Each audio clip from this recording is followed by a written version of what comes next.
Boa noite. Glória a Deus. Estamos aqui para a Escola Bíblica, aprender um bocadinho mais da Palavra de Deus e crescer no conhecimento da Palavra, não é? Se calhar começamos com a oração. O que é que vocês acham? Parece bem? Pode ser uma coisa simples. Rabadadadeu, obrigado pelo pitel. Vamos baixar a cabeça. Paizinho, nesta noite, graças te damos por mais esta grande oportunidade que temos de ouvir a Tua Palavra, de estudar a Tua Palavra, de nos aproximarmos um bocadinho mais de Ti. E, Senhor Jesus, te agradecemos porque Tu és a Palavra, Tu és o pão da vida, a água da vida. Sabemos que és Tu que nos vais fortalecer, ensinar e nos vais preparar. E, Senhor Santo e Espírito, te peço humildemente, materializa aquilo que vai ser falado e ensinado nesta noite. Toca em cada coração e ajuda-nos em nome de Jesus. E todos dizem comigo? Amém. Glória a Deus. Aleluia. Bom, se eu vos perguntasse, se eu vos pedisse atributos de Deus, quais seriam aqueles que vocês poderiam falar? Pelo menos um que vocês me possam dizer, um atributo de Deus. Amor. Deus é amor. Ora, ele já estragou tudo porque era precisamente isso que eu vou falar. A misericórdia de Deus. Mas é isso mesmo. Estragou, não. Luís, estou a brincar. Mas é amor, misericordioso, compassivo, tardio em irar-se. Ele é grande, ele é maravilhoso. Deus forte, ainda há bocadinho estávamos aqui, não é? A torre forte, a nossa fortaleza, o nosso escudo, broquel, Ele é tudo para nós, não é? Mas atributos, Deus é amor, porque é a essência, é aquilo que vai permanecer para a eternidade, e misericordioso, que é o que nos falta hoje. Vamos abrir as Bíblias, peço-vos, em Oséias capítulo 6, versículo 6.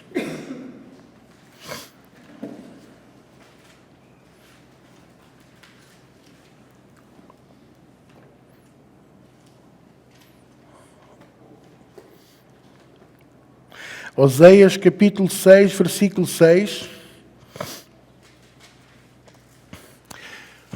Hoje, durante esta semana, eu busquei ao Senhor com relação à escola bíblica e eu quero dizer a vocês que a partir de hoje eu vou retomar a liderança da escola bíblica, vou convidar alguns pastores para darem algumas aulas, alguns temas que eu acho que são importantes. Vou para isso também contar com o meu pastor, pastor Leitão, que seria um prazer ouvi-lo ensinar sobre algumas disciplinas, nem que seja angiologia ou outras, que não se fala muito e eu acho que as pessoas precisavam de conhecer a verdade sobre os anjos, sobre a criação dos anjos, tudo aquilo que são coisas que se aprendem e pensamos, não vou pôr em prática. Irmãos, a Bíblia diz que Satanás pode enganar até os escolhidos. Se nós não estivermos fundamentados na palavra. E ele era o quê? Um anjo de luz. E a Bíblia também diz, em Atos, que ele se disfarça de anjo de luz para nos tentar enganar. Então, nós só não somos enganados, por exemplo, se estivermos dentro do conhecimento do que são os anjos e toda a criação de Deus, dos seres espirituais. Quem diz angiologia, há muitos temas que o meu pastor já deu.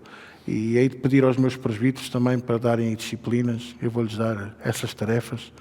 Tenho aí manuais para eles estudarem, aprenderem a palavra e crescerem no conhecimento. Tu já deste, estás a rir, tu já deste aulas. E é bom até para nós ouvirmos a palavra da boca de outros, não é? E eu estava a buscar ao Senhor e eu não gosto de preparar propriamente uma aula de escola bíblica. Eu gosto de esperar no Senhor para o Senhor me dar. E foi hoje de madrugada que o Senhor deu um versículo bíblico a uma das nossas presbíteras. Eram 13 e tal da manhã e de manhã, quando eu acordei, eram 6. Vi aquele versículo e disse, olha, é isto mesmo que eu vou ministrar logo à noite. E o versículo 6 de Oséias, capítulo 6, diz assim: e olha que é Deus a falar para nós hoje. Ok? Porque eu quero misericórdia e não sacrifício. Boa. Misericórdia e não sacrifício. E o conhecimento de Deus mais do que holocaustos. Isto para já é um versículo muito forte. Porque Deus fala connosco, quanto a mim, de uma maneira forte, objetiva, mas clara. Primeiro que tudo, porque eu quero misericórdia. Ora, às vezes, nós na nossa vida, na nossa família, na nossa casa, no nosso dia-a-dia, dizemos assim, porque eu quero assim. Porque eu mando. Não é? Eu aqui na igreja não gosto muito de dizer porque eu quero. Ou eu mando. Eu nunca... Às vezes as pessoas dizem assim, o pastor mandou. Mas o pastor não mandou. O pastor pede para fazer. E eu acho que o único nesta casa que tem autoridade para dizer porque eu quero é Deus. E Ele usa-se da sua palavra para nos falar assim. Eu quero misericórdia. Ora, uma das características de Deus é precisamente, para além do amor, a misericórdia. Ele é misericordioso. Ele até, quando Ele se define a Ele próprio, naquele famoso encontro real que Moisés teve com Ele no Monte Sinai,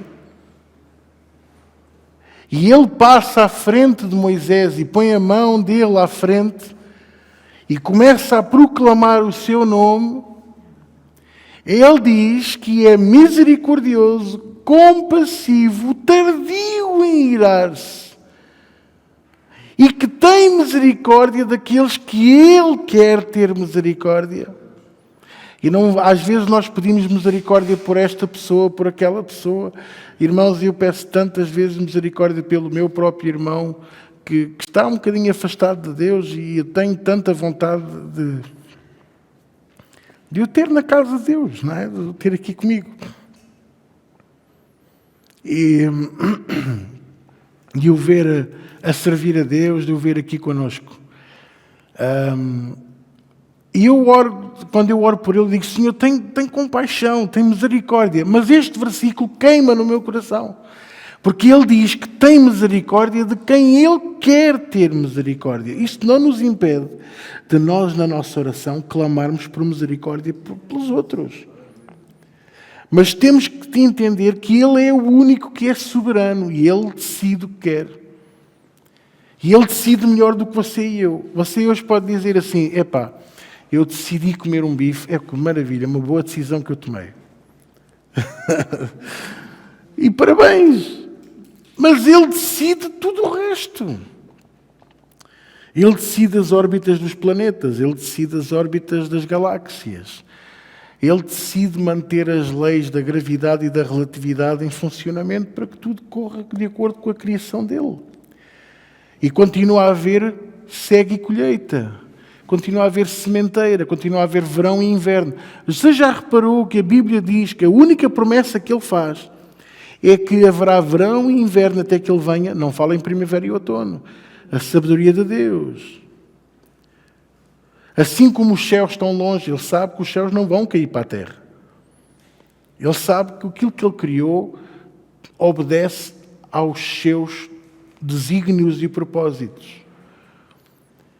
Então, Ele é misericordioso com quem Ele quer. Ele é compassivo. O que quer dizer ser compassivo? É uma paciência aprofundada. Eu gosto muito de comparar a palavra compassivo com o compasso. Porquê? Porque o compasso é aquele instrumento de medida que marca a posição e os passos e as áreas. E é isso que Deus faz connosco com a sua palavra. A Bíblia diz que ela é o martelo que desfaz a rocha. É a espada afiada de 2 gumes que penetra até a divisão de alma e espírito, juntas e medulas, e é apta para discernir os intentos do coração e os pensamentos da cabeça. Não é verdade?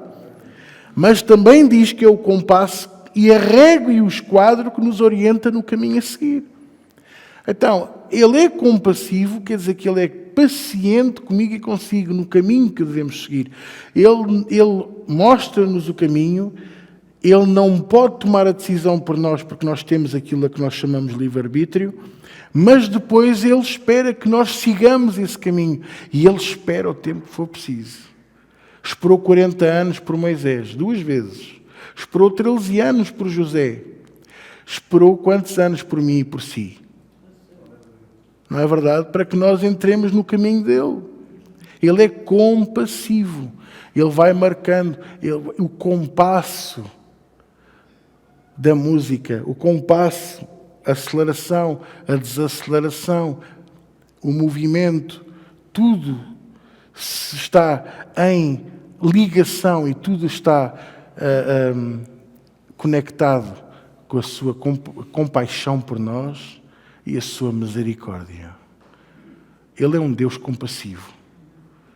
Irmãos, eu por vezes não consigo compreender a paciência dele para conosco.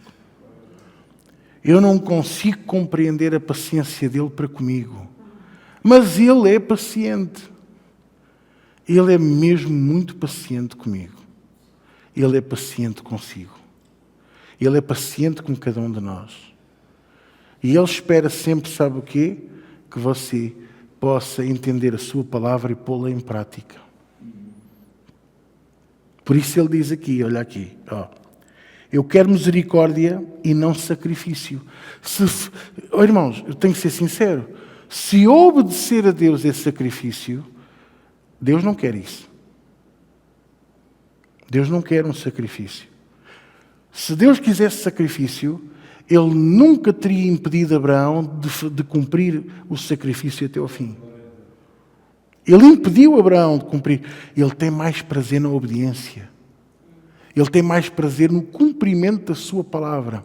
Ele tem mais prazer que você tenha prazer em fazer aquilo que Ele nos pede para fazer. Que Ele nos põe à frente para fazer. Não há um versículo no Novo Testamento que diz: o que tens a fazer, faz-o depressa. Dizia Jesus a Judas. Que ele sabia que o ia trair. E ele disse: o que tens a fazer, cumpre-o depressa, faz-o depressa. Para uma traição, quanto mais depressa não havemos de fazer para obedecer ao Santo dos Santos, ao Criador de todas as coisas, ao Deus eterno, invisível mas real, que é incomparável. Não há nada nem ninguém que se possa comparar a Ele. Amém? Então, Ele diz mesmo: eu quero misericórdia e não sacrifício. E depois diz mais ainda: e o conhecimento de Deus mais do que holocaustos. E é aqui que nós falhamos muitas das vezes, porque muitos de nós servimos a Deus sem o conhecer. Por isso há pessoas que acreditam que servem a um Deus irado. Acreditam que servem a um Deus zangado. Quando nós éramos miúdos, a minha mãe nunca teve esse hábito, graças a Deus, mas havia umas mães que diziam assim aos miúdos, havia trovoada e diziam: estás a ver? Deus está zangado contigo. Pronto, não estou a criticar. Havia esse hábito, os miúdos portavam-se mal, estás a ver, está trovoada, Deus Nosso Senhor está zangado contigo. Não é? Mas a trovoada não significa que Deus esteja zangado connosco. Eu até vos vou dizer uma coisa. Deus com frequência pode ficar triste com o meu pecado e com o seu. Triste. Porque Ele aposta tanto em nós. Sabia? Você sabia disso? Deus aposta muito em nós. Já viu? A Bíblia diz que os anjos anelam por pregar o Evangelho. Anelar significa desejar intimamente, porque é uma aliança. Anel. É daí que vem a palavra anel. A palavra anel significa por si aliança. Pacto. Eles anelam por pregar o Evangelho. Mas o Senhor destinou essa tarefa a mim e a si. E diga-me lá, há maior aposta do que essa? Mas só o pastor é que prega na igreja. Irmãos, quer melhor igreja do que pregar na sua família com o seu bom testemunho? Quer maior igreja do que pregar no seu trabalho com o seu bom testemunho? Quer maior igreja do que pregar na rua? Apanhar alguém a chorar e você vai e diz-lhe: precisa de ajuda? Mas este mundo é muito frio, as pessoas são más. Mas nós não temos que ser como elas. Porque nós somos da luz. Nós temos Jesus. Nós temos o tesouro. Nós temos a solução. Você tem a chave das fechaduras fechadas. Você tem o WD-40 das portas emperradas. Você tem o óleo dos motores que estão parados há 40 anos e que precisam dali de uma coisa para andar. Você tem o combustível para fazer as coisas irem para a frente, que é Jesus Cristo e a Palavra de Deus. E às vezes só precisamos de um versículo, um pequeno versículo. Vocês estão a compreender? Há bocadinho o Luís contava-me que falou a um colega acerca do Apocalipse. E às vezes há pessoas que dizem: não é o melhor livro para evangelizar. Irmãos, não há nenhum livro da Bíblia que não sirva para evangelizar, para dar a verdade. O Apocalipse é um livro maravilhoso para dar a verdade. Nem é preciso pôr medo às pessoas. Basta o versículo, o capítulo 2, que é a descrição de Jesus. Ou o capítulo 4, se não estou em erro, que descreve Jesus Cristo. Até podemos lá ir no instantinho, venha lá comigo. A descrição de Jesus.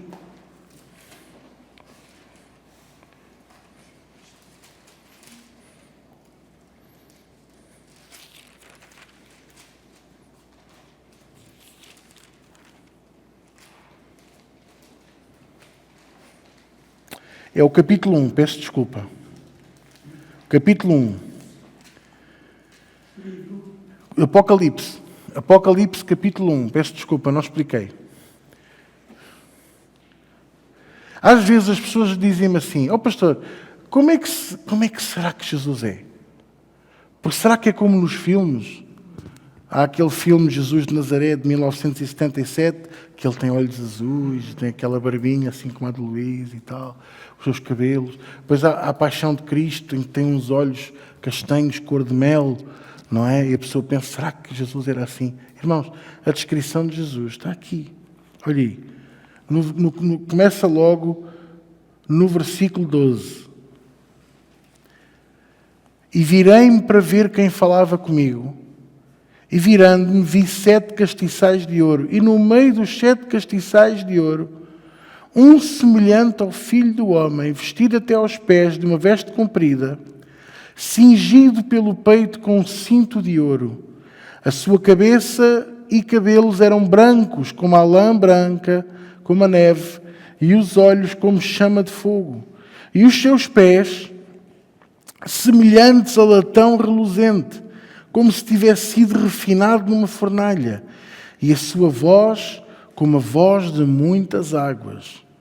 E ele tinha na sua mão direita 7 estrelas, e da sua boca saía uma aguda espada de 2 fios, e o seu rosto era como o sol, quando na sua força resplandece. Esta é a descrição de Jesus. Como é que a gente pode dizer: eu nunca vi Jesus? Está aqui a descrição dele. Mas nós precisamos de o conhecer. E a melhor maneira que temos de o conhecer não é bem a descrição física, é conhecer a sua palavra e colocá-la em prática. Pô-la em prática. Jesus até, em Mateus capítulo 7, faz a comparação entre o homem prudente e o homem imprudente. O homem prudente é aquele que, escutando a palavra, a põe em prática e é igual ao homem que edifica a sua casa sobre a rocha. E o homem imprudente é aquele que, ouvindo a palavra, não a pratica e que edifica a casa sobre a areia. E vindo as correntes, vindo os ventos, vindo os rios, vindo o mar, a casa cai. Mas aquele que edifica a casa sobre a rocha, com os seus alicerces na rocha, vêm os ventos, vêm as correntes, vêm os rios, vêm as águas e a casa não cai, porque está fundamentada na rocha. Vocês estão a compreender? E nós precisamos de conhecer mais a Deus. Precisamos de nos aproximar mais dele. Precisamos de o conhecer intimamente. É impossível adorar e amar um Deus que não conhecemos. Para isso, adoramos um Deus qualquer que tem uma imagem, como o Buda, como o Krishna, como os deuses hindus, a Vishnu, que são 12 braços. Eu às vezes brinco com isto, não levem a mal. 12 braços dava muito jeito lá em casa, para limpar a casa. Cozinhar, limpar o pó, aspirar a casa, tudo ao mesmo tempo. Aquilo era num instantinho, numa hora ficava tudo feito. Ou menos.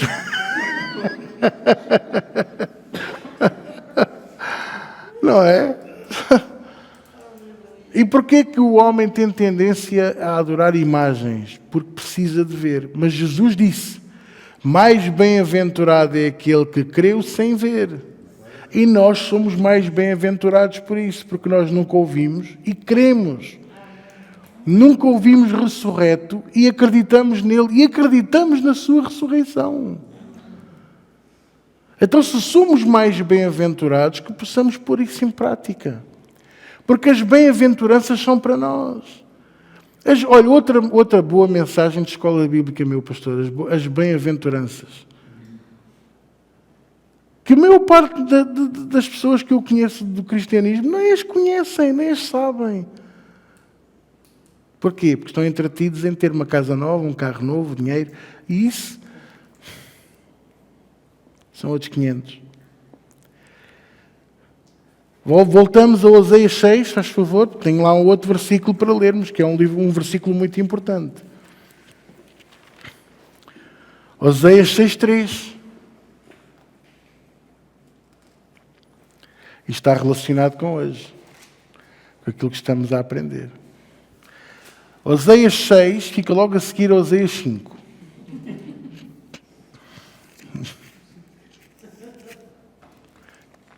Logo a seguir a Daniel. Olha aí, versículo 3. Conheçamos e prossigamos em conhecer o pastor. Conheçamos e prossigamos em conhecer o Senhor. Olha aqui. Está a ver como é importante? Irmãos, como é que eu não sou enganado? Olha, eu vou-lhe dar aqui um exemplo. Eu vou-lhe dar um exemplo muito crasso. Eu, quando telefono à minha mãe, que vocês sabem que eu trato-a por Dona Ninja, o António sabe isto, eu sempre sei, só de ouvir a voz dela, se ela está bem ou não. Porquê? Porque eu conheço, não é? O meu pai, quando me ligava para casa, ele nunca me disse, é o pai que fala. Eu só de ouvir a voz dele, eu reconhecia-o. É assim que tem que ser a nossa intimidade com Deus. Só de ouvir a voz dele. Só de sentir a presença dele. Há bocadinho estávamos lá embaixo a falar da palavra de Deus e só daquele bocadinho de estarmos ali a falar, eu senti a presença de Deus no nosso meio. É isto que tem que estar connosco, deve estar connosco, tem que permanecer em nós. Para quê? Para que nós possamos crescer no conhecimento da palavra. Possamos crescer no conhecimento dele, reconhecer a sua voz. Jesus diz assim, que as ovelhas conhecem a voz do bom pastor. Verdade ou mentira? As ovelhas conhecem a voz do bom pastor. E isso é tão importante. Nós reconhecermos a voz do nosso Deus. Nós sabermos quem é Deus na nossa vida. Nós conhecermos a sua palavra e entendermos a verdade sobre a sua palavra e a podermos colocar em prática para a nossa vida mudar totalmente. Para a nossa vida mudar radicalmente. Às vezes nós temos problemas na nossa vida. Às vezes temos aflições na nossa vida. Porque não buscamos aquele que tem o poder para nos livrar e para nos ajudar. Porquê? Porque não o conhecemos. Ouvimos falar. Eu lembro-me uma vez o meu irmão foi jogar à bola e quando chegou a casa tinha o tornozelo partido. Roxo, com o pé assim torto. Ir ao hospital, nem pensar, meu Deus do céu. E nós chegámos da igreja e estava ele na sala, caído não, deitado no chão, cheio de dores. E ele disse à minha mãe, olha, eu gostava, a minha mãe perguntou-lhe, queres ir ao hospital? Ah, não, ao hospital não. Então, mas queres o quê? E ele não verbalizava. Mas lá a muito custo, lá verbalizou e disse, o meu objetivo é que tu ores a Deus, ao teu Deus, para me curar. E a minha mãe orou e o pé dele ficou sarado. De um dia para o outro, durante a noite, o Senhor tirou até o negrume. Porque ele disse que não era como ele queria. Que não era como ele queria, exatamente. Mas Quando se levantasse de manhã, o pé estava sarado. Mas isto o mais importante, que é, quando a pessoa não conhece a Deus, o que é que diz? Olha, ora lá ao teu Deus. Olha, pede lá ao teu pastor. Olha, vai lá na tua igreja e ora por mim. Quantos já não nos disseram isso? Porque não conhecem a Deus. Mas se conhecessem, eles próprios viravam-se para o céu e diziam, Senhor, tem compaixão e misericórdia. Compaixão e misericórdia de mim. Tem compaixão e misericórdia de mim. Tem compaixão e misericórdia de mim. Quantos? Aquele cego, o Bartimeu, que gritava, Jesus, filho de Davi, tem misericórdia de mim. Ele não dizia, cura-me, ele dizia, tem misericórdia de mim. Está a ver a importância? Olha, eu vou só dizer aquilo que eu estou a ver sobre a vida dele. Uma labareda de fogo. O Espírito de Deus está sobre ele. E o que ele está a sentir agora é aquilo que eu chamo revelação instantânea do Espírito. Tudo se está a fazer luz, tudo se está a fazer fácil no coração dele. Porque é Deus a revelar. Não sou eu não sou nada, nós não somos nada. Mas Ele é tudo. E quando o nosso coração está disponível para isso, Ele opera, Ele desce sobre nós. Tem misericórdia de mim. A mulher do fluxo de sangue, o que é que ela dizia? Se tão somente eu tocar nas vestes dele. Ela não pediu cura, ela não pediu nada, ela apenas dizia, se eu tão somente lá chegar. E quando o Senhor perguntou, quem é que me tocou? Ela, o que é que ela pediu? Misericórdia e compaixão, com medo da reação dele. Porquê é que ela teve medo dessa reação? Porque ela não conhecia aquele que estava diante dela. Mas ficou a conhecer, não foi no momento em que foi curada. Foi no momento em que o Senhor lhe disse que os pecados dela estavam perdoados. Compaixão e misericórdia. Compaixão e misericórdia. Hã? A tua fé te salvou. O que é que o Senhor Jesus disse a Maria Madalena? Durante aquele momento do apedrejamento. Onde estão os teus acusadores? Não há nenhum? Também eu não te vou acusar, porque ela já se tinha arrependido. As lágrimas amargas aos pés dele. Vai e não peques mais. Isso é o quê? Compaixão e misericórdia. Compaixão e misericórdia eu quero, é o que o Senhor diz. O nosso Deus não é um Deus que diz hoje uma coisa e amanhã diz outra. Vocês estão a compreender? Por isso, ele diz aqui, conheçamos e prossigamos em conhecer o Senhor. Como a alva será a sua saída. Como é que é a alva? É uma luz forte. É o nascer do sol. Não é? A esperança será a sua saída. E ele a nós virá como uma chuva serôdia que rega a terra. A chuva que abençoa, aquela chuva que faz aquele cheirinho de terra molhada, que dá esperança. Vem aí nova colheita. Sabe que é assim que eu me sinto? Vem aí nova colheita, Zé. Vem aí nova colheita. Eu sinto o cheirinho de terra molhada. Eu sinto o cheirinho de bênção de Deus. Vem aí tempo bom. Glória a Deus. Uma nova primavera em flor. A chuva serôdia está a cair. Glória a Deus por isso. Então prossigamos em conhecer ao Senhor. Prossigamos em nos aproximar dEle, em debruçarmos sobre a palavra. Não estude só os versículos que você gosta. Irmãos, eu amo o capítulo 53 de Isaías, mas eu não leio só o capítulo 53 de Isaías. Eu também leio muitas vezes, e se calhar até leio muito mais, o capítulo 51, que começa por dizer: tem misericórdia de mim, ó Deus. Vocês estão a compreender? Muito mais importante. E o capítulo 53, a gente até lhe chama a mini-bíblia, não é? Porque resume a história prática. Aliás, o livro de Isaías é a mini-bíblia. E o capítulo 53 é o mini-Novo Testamento, porque está ali a história toda. E compreenda isto, compreenda do fundo do seu coração. Quanto mais eu me aproximar de Deus, quanto mais eu me debruçar sobre Ele, mais Ele se vai a chegar a nós. O que é que Ele promete na sua palavra? Chegai-vos a mim e eu me achegarei a vós.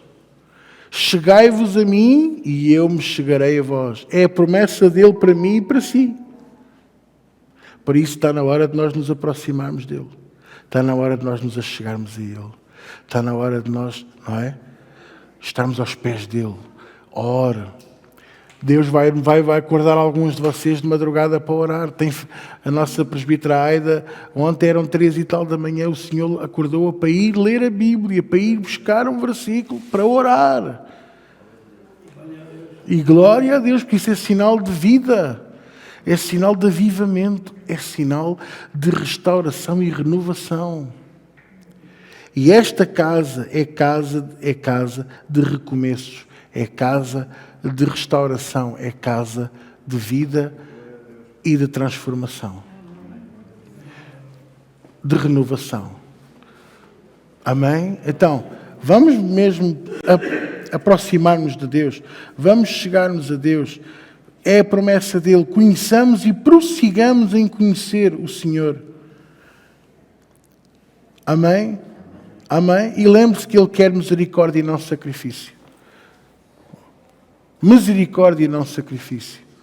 Nós precisamos da misericórdia de Deus. Eu preciso da misericórdia de Deus todos os dias. E vocês? Todos nós precisamos. Eu preciso da misericórdia dEle. Eu não sou nada sem Ele. Se não fosse a compaixão e a misericórdia de Deus. Por isso é o que eu digo-vos. Nós, cada vez mais, temos que nos aproximar dEle. Eu afastar-me de Deus é retirar a ficha da tomada. Acabou-se. Intimamente ligado com Deus, intimamente conectado com Ele. E eu não vou deixar que ninguém me tire essa ficha. E não podemos permitir. E assim, dessa maneira, sabe o que acontece? Intimamente ligados a Deus, passamos a habitar no esconderijo do Altíssimo. Habitamos debaixo das suas penas. Salmo 91. Nenhum mal nos sucederá, nem praga alguma chegará até à nossa casa, porque o Senhor é conosco. 1000 podem cair à nossa esquerda, 10.000 à nossa direita, mas o Senhor nos faz permanecer de pé.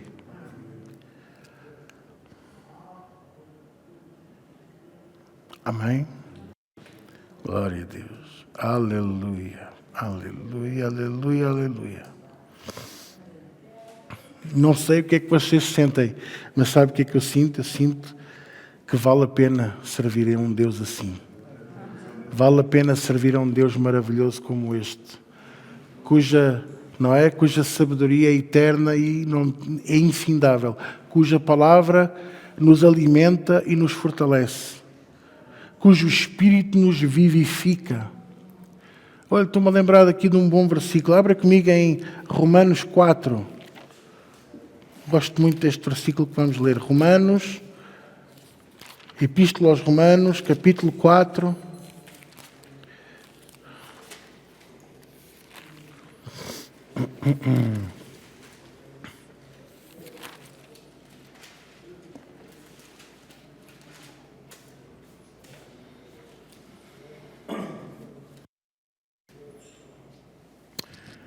Oh, glória a Deus. Olha aí, versículo 17.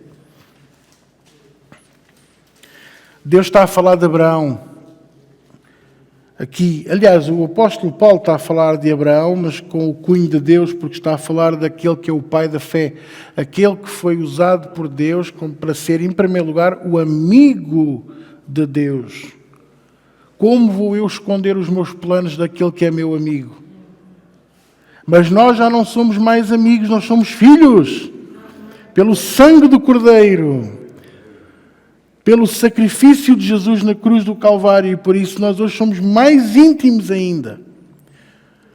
Mais íntimos ainda. E olha o que se esta é a palavra que Deus tem para Abraão, que era o amigo, imagina o que é que ele não falará de mim e de si. Como está escrito, por pai de muitas nações te constituí, perante aquele no qual creu, a saber, Deus. Quem é Deus? Quer saber quem é Deus? O qual vivifica os mortos e chama as coisas que não são como se já fossem. Oh, glória a Deus! O qual vivifica os mortos e chama as coisas que não são como se já fossem. A Bíblia está cheia destas pequenas pepitas de ouro, destes nuggets, vamos lhes dizer assim, que não são de frango, mas são nuggets da verdade, em que você vai buscar ali e fica a saber características de um Deus maravilhoso, de um Deus que não, por mais que você leia a Bíblia, quando for ler a segunda vez, você vai descobrir coisas novas acerca dele. E quando for ler a terceira vez, você ainda vai descobrir mais coisas acerca dele. Porque a palavra é viva, ela é móvel, ela é eficaz, ela não está estagnada, ela está mais atual que o jornal que vai sair amanhã. É mais poderosa do que qualquer outro livro que possa ter sido escrito. É muito mais poderoso do que qualquer memória, qualquer memorial, qualquer sacrifício, qualquer ação que qualquer pessoa possa fazer.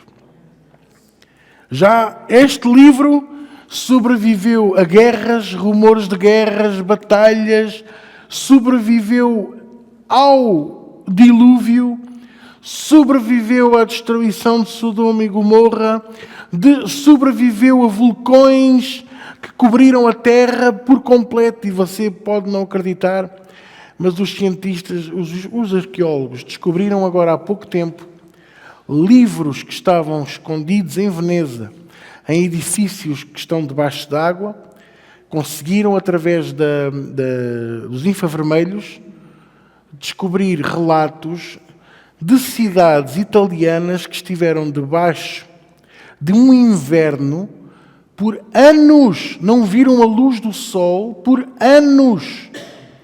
Porquê? Porque o Vesúvio entrou em erupção e cobriu com as cinzas, provocou a morte de todos os animais pela fome, quase provocou a morte das pessoas pela fome, a erva secou, a terra ficou... terra... como é que se diz? Que não é terra negra, parece que quando se põe sal, fica terra queimada. Terra queimada porque a cinza, quando é usada corretamente, é fertilizante, mas quando cai em fogo, ela queima e mata. Aquilo teve que ser tudo revirado, tudo ser arado durante anos para que voltasse a dar fruto. E isto é impressionante, porque o homem não tinha estas consciências.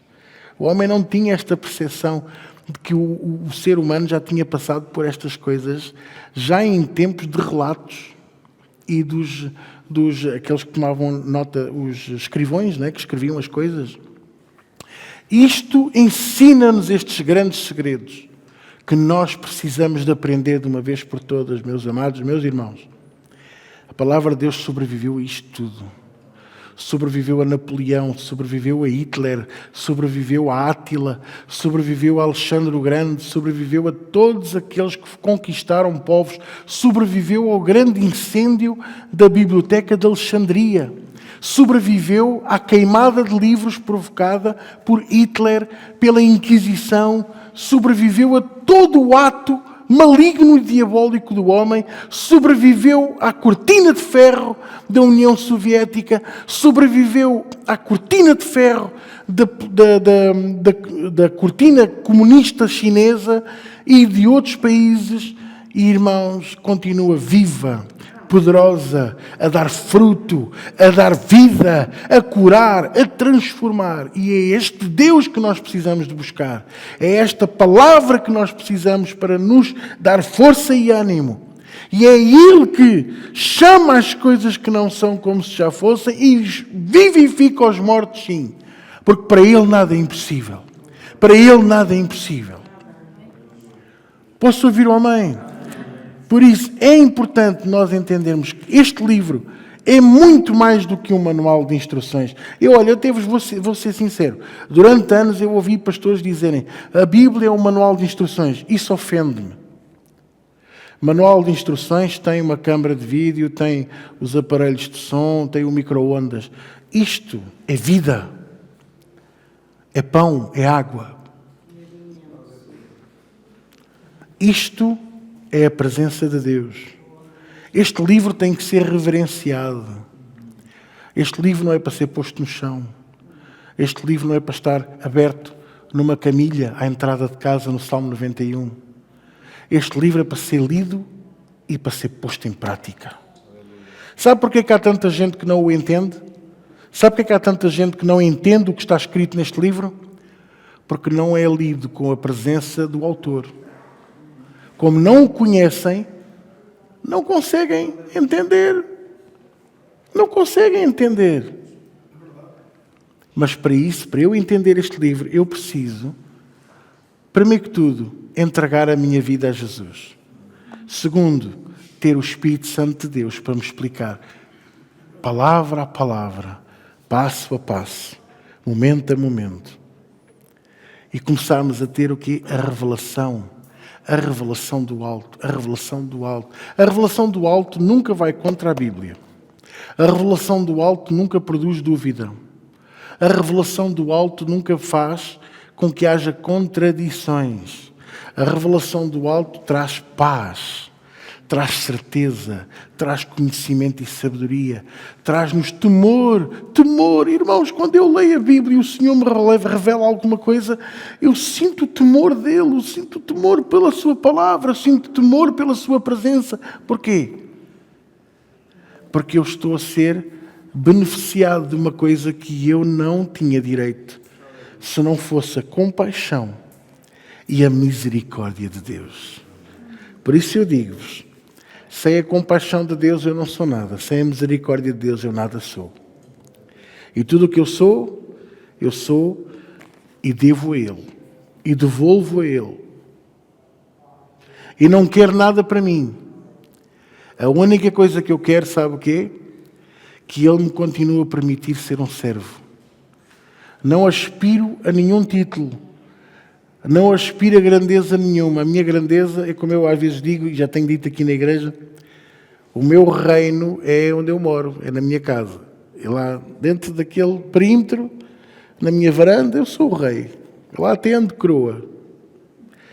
Ao sábado de manhã, quando eu venho com o cabelo todo despenteado, de dormir da cama, até trago uma coroa. Aqui eu sou um servo. Aqui nós somos servos. Nós vimos para ministrar a Deus, vimos para ser ministrados por Ele, que nós também precisamos. Amém? Aleluia. Glória a Jesus. Glória ao Teu nome, Senhor. Paizinho, nesta noite, mais uma vez, graças te damos pela Tua palavra, por aquilo que Tu tocaste nos nossos corações, pelo ânimo e força que Tu nos deste, Senhor, pelo Teu Espírito que superabundou neste lugar, Senhor, pela Tua presença que é patente e leal aqui, Senhor, e real. Graças te dou, Senhor, por tudo aquilo que Tu tens feito nas nossas vidas e que ainda vais fazer. Obrigado, Senhor, porque nesta noite Tu nos vais levar até casa em paz e segurança. Obrigado, Senhor, porque Tu nos vais levar e vais nos ajudar a transportar esta paz, esta força, esta presença para a nossa família e para a nossa vida. E por isso louvamos e bendizemos o teu nome para todo sempre, porque tu és grande, tu és maravilhoso, tu és digno. E eu te louvo e bendigo, Senhor, em nome de Jesus Cristo. E todos dizem comigo? Amém. Glória a Deus.